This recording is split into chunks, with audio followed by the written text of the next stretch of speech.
Welcome to Paula Jean's Pantry. I'm Paula Jean, and today we're going to be making beef bourguignon. Now, I don't know if anyone has ever tried to make it. I never thought about making it until I watched the movie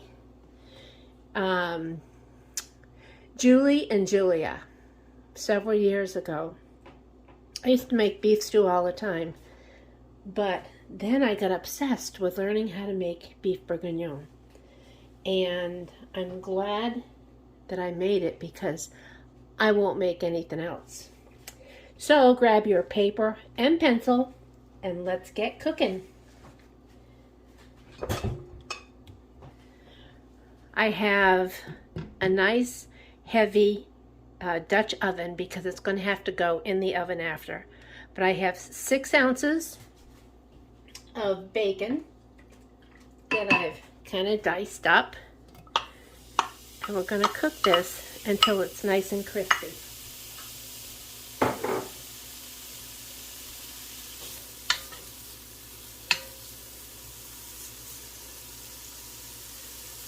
In fact, I got this pan especially for making my beef bourguignon. Now, I'm also going to get my oven going, and after a while, after I get everything in, it's going to go in a slow oven. So I have it preheating to 325 degrees Fahrenheit.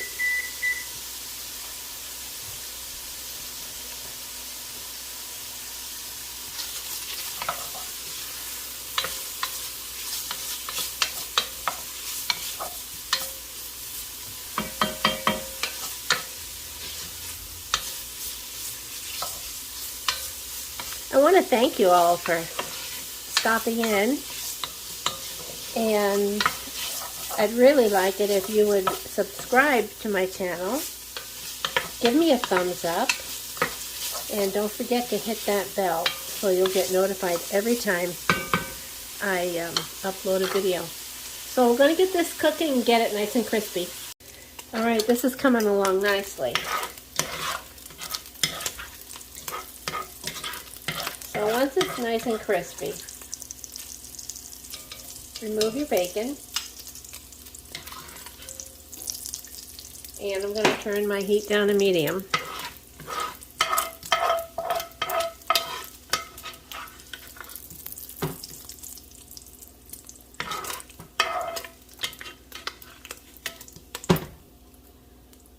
There. Now I've got a 1/4 cup of flour in this gallon bag with some salt and pepper, and I have my meat. All I had was steak tips in the freezer, so that's what I'm using. But I heard that it's really superb when you use brisket, so I'll have to keep that in mind next time. So now I'm just coating all my meat.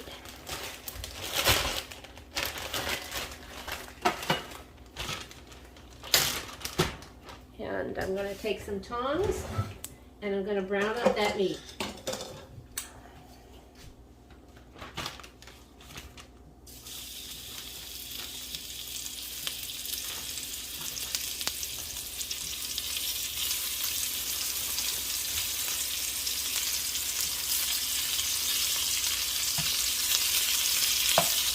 And I'm only going to do it a little bit at a time. I don't want to cloud the pan. So I have 2 pounds here that are in good-sized chunks.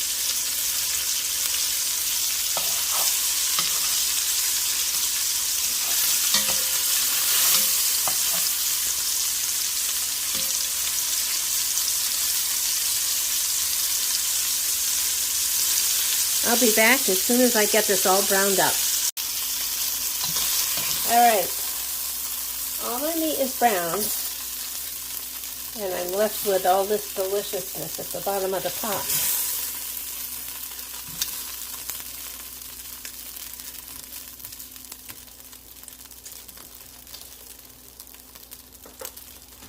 to that, I'm adding 2 tablespoons of butter. Get that melted a little bit.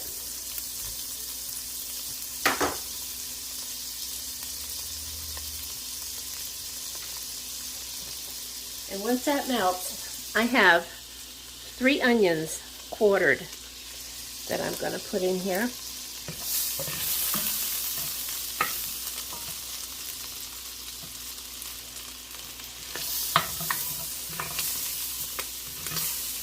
Now, if you want to make it real authentic, they usually use those pearl onions, and I've made it using that before too, using a whole bag of pearl onions. But I don't know, something about pearl onions, they have like an outer skin on them that's kind of tough. So I prefer using onions, regular onions.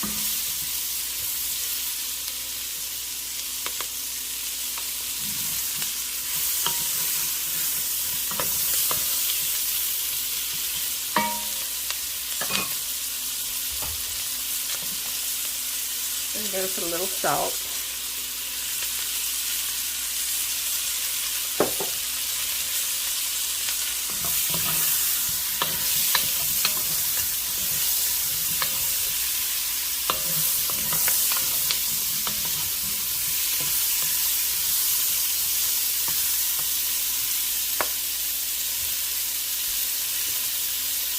Now, instead of using regular carrots and cutting them up into 2-inch size pieces, I have a 1-pound bag of baby carrots that I'm going to put in.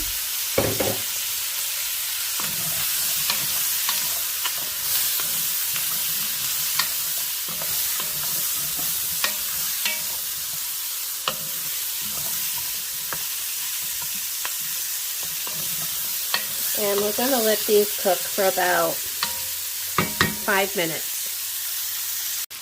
Alright, those have been cooking for about 3 or 4 minutes.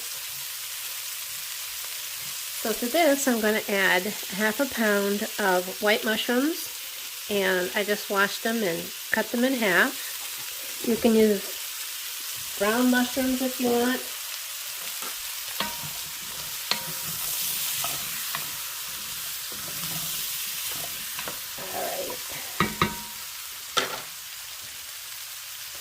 Now I've got some garlic.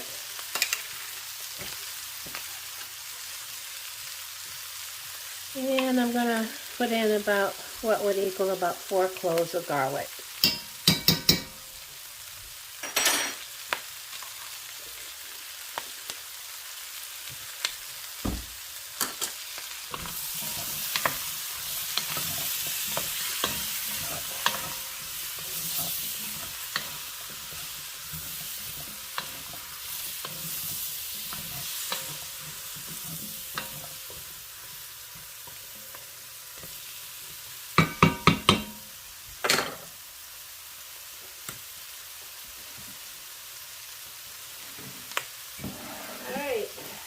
Now, I'm going to put the wine in. Now, normally you put Burgundy, you use Burgundy, hence the name, beef Bourguignon. But I had some Merlot. So, and I don't use cooking wine. I buy real wine to use when I cook. So I'm going to need 2 cups of red wine.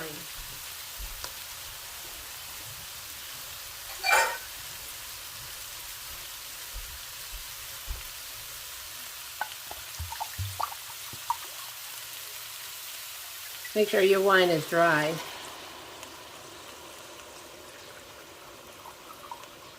Uh-oh, killed my bottle. So let me just put a little water.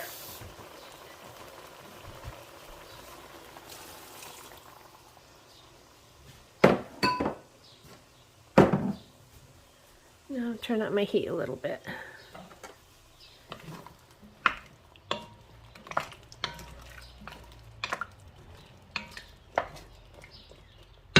And I have 2 cups of beef broth.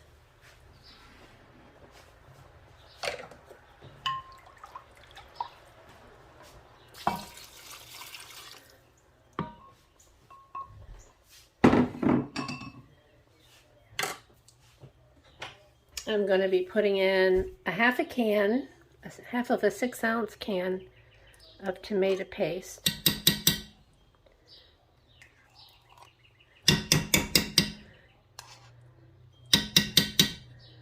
I really like the squeeze tubes of paste because I don't use it often enough and it never fails. The remainder always goes bad. All right, and now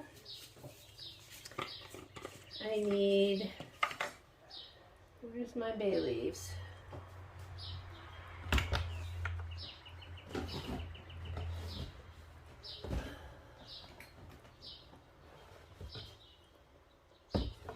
My goodness, I thought I had everything out. Oh, here they are.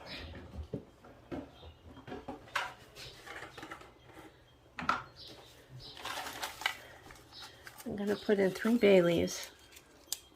So I have 1, 2, 3.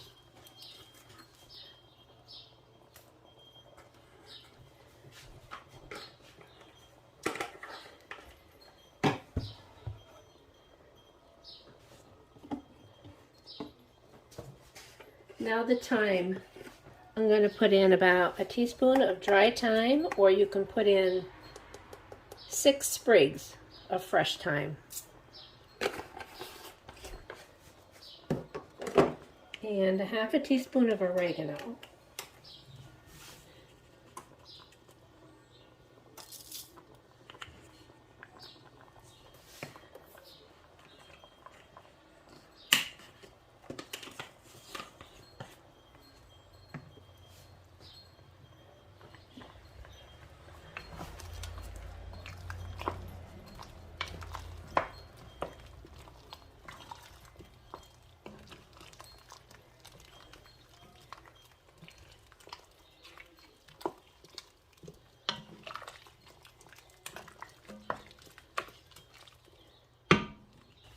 Now I'm going to put in another 2 tablespoons of butter, just for good measure.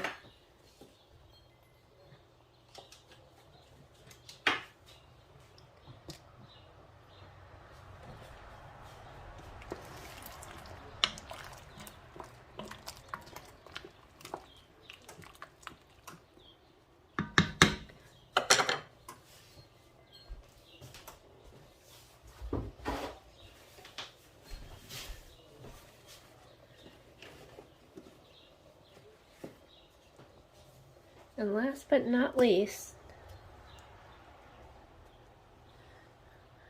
that would be about a pinch of nutmeg.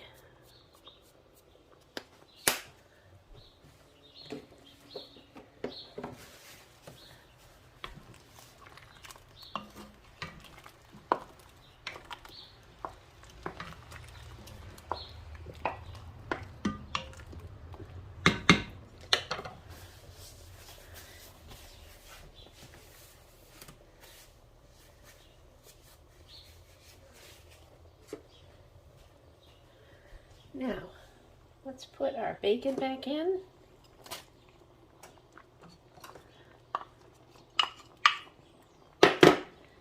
And our meat back in. And if I had any flour left over in the bag, I just put it on top so it would all end up going in the pot. Give it a nice stir.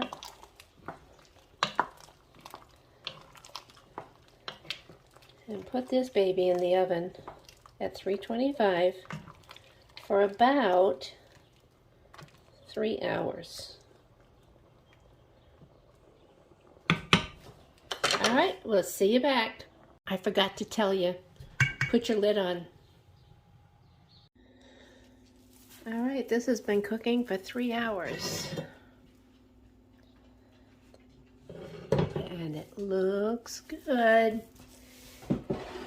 Now, the way a lot of people serve this is on mashed potatoes. Or, like I serve it, which is on a piece of crusty bread that has garlic butter on it.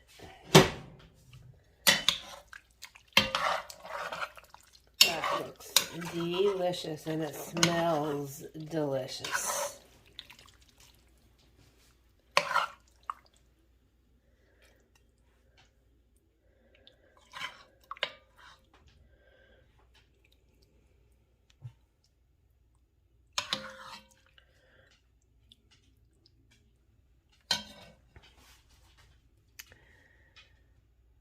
There you go. Well, I hope everyone is enjoying their Sunday.